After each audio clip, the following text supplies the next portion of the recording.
इतना जल्दी में हरारू दे देला।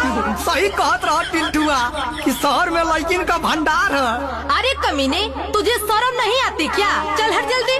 अरे मैडम जी, थोड़ी देर और रहने दो, बड़ा मजा आ रहा है। अबे ठरकी, तुझे दिख नहीं रहा है क्या?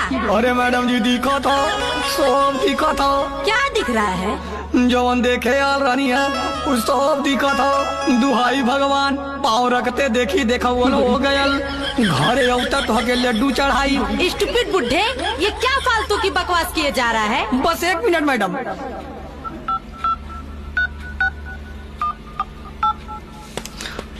अरे टिल्टुआ सारे, पूरा गांव भर में बता दिया सारे कि हमके मेहरारू मिल गई।